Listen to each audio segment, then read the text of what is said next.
नमस्कार, हिंदी आचार्य की पॉलिटी की सीरीज में बच्चों आज हम शून्यकाल के बारे में जानेंगे। तो बच्चों यह जो शून्यकाल है, यह इसका जो समय है यह क्योंकि 12 बजे से लेके 1 बजे तक का होता है, इसलिए इसे शून्यकाल कहते हैं।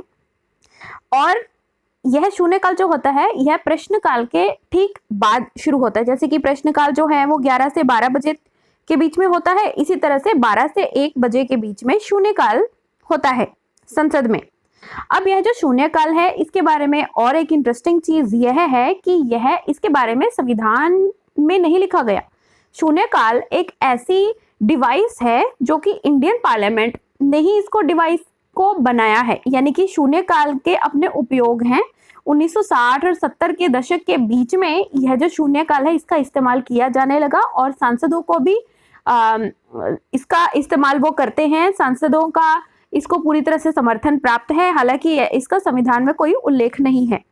ठीक है बच्चों, अब यह जो शून्यकाल होता है यह एक अनौपचारिक इनफॉर्मल डिवाइस कही जा सकती है, जिसमें कि बिना पहले बताए, बिना किसी क्योंकि पहले नोटिस देना होता है प्रश्नकाल में तो कि हम इस बारे में प्रश्न पूछ सकते हैं, और शॉर्ट नोटिस के क्वेश्चंस भी होते हैं उसमें कि अगर 10 दिन से पहले आपने कोई कुछ दिनों से पहले अगर आपने नोटिस बताया है, मतलब आप इस तरह का प्रश्न रेज करेंगे तो उसका भी शॉर्ट नोटिस वाले क्वेश्चंस भी होते हैं। लेकिन जो शून्यकाल होता है उसमें जो क्वेश्चंस होते हैं वो पहले से नोटिस नहीं भेजा गया होता उनको, और जिस तरह से जो विपक्ष के नेता या कोई भी जो किसी पार्टी से संबंधित नहीं हो, वो किसी भी इशू को अगर वो रेज करना चाहता है और उस क्वेश्चन को पहले से उसने नहीं दिया हुआ है मंत्री को, तब वह प्रश्न शून्यकाल में उठाया जा सकता है, 0 आवर में उठाया जा सकता है। तो इसमें यह बिल्कुल क्वेश्चन आवर के बिल्कुल बाद में ही होती है। उसके बाद फिर 1 बजे के बाद 12 से 1 बजे तक शून्यकाल होता है, और फिर 1 बजे के बाद फिर दिन का एजेंडा ऑफ द डे शुरू होता है। फिर उसके बाद ही संसद की कार्यवाही, जो जिस चीज के लिए उस दिन के लिए संसद इकट्ठी हुई है, फिर उसके बाद वह काम शुरू होता है। शून्यकाल के बाद शुरुआत होती है। और बच्चों अधिकतर 20 प्रश्न ही शून्यकाल में लिए जाते हैं, और बहुत सारे ऐसे प्रश्न भी रह जाते हैं जो शून्यकाल में भी कवर नहीं हो पाते, प्रश्नकाल में भी कवर नहीं हो पाते, शून्यकाल में भी कवर नहीं हो पाते।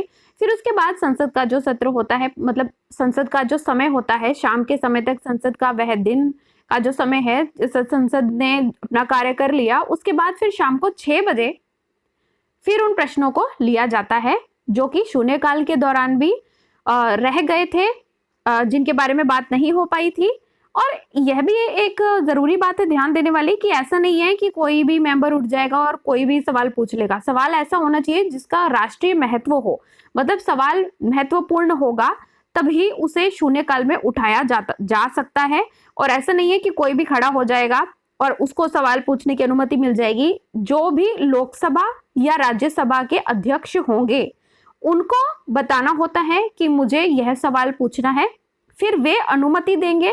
उसके बाद ही वह सदस्य जिसे अनुमति मिल गई है प्रश्न पूछने की, फिर वह प्रश्न पूछ सकता है। लोकसभा में भी यही रूल है और राज्यसभा में भी यही रूल है। तो बच्चों इस तरह से हमने जाना कि जो हमारी संसद है, राज्यसभा और लोकसभा दोनों में शून्यकाल होता है, और होता अलग अलग समय पर है, पर शून्यकाल लोकसभा और राज्यसभा दोनों में होता है। इसमें उस तरह के प्रश्न उठाए जाते हैं जिनकी पब्लिक इंपॉर्टेंस है, पब्लिक में समाज के लिए वो राष्ट्रीय मुद्दे इंपॉर्टेंट हैं, इसीलिए शून्यकाल को इजाद किया गया, स्टार्ट किया गया, और सांसदों का इसे पूरा समर्थन प्राप्त है, चाहे इसके बारे में हमारे संविधान में नहीं भी लिखा गया। तो आशा करती हूँ आपको ये वीडियो अच्छा लगा होगा। पूरा वीडियो देखने के लिए धन्यवाद। हिंदी आचार्य।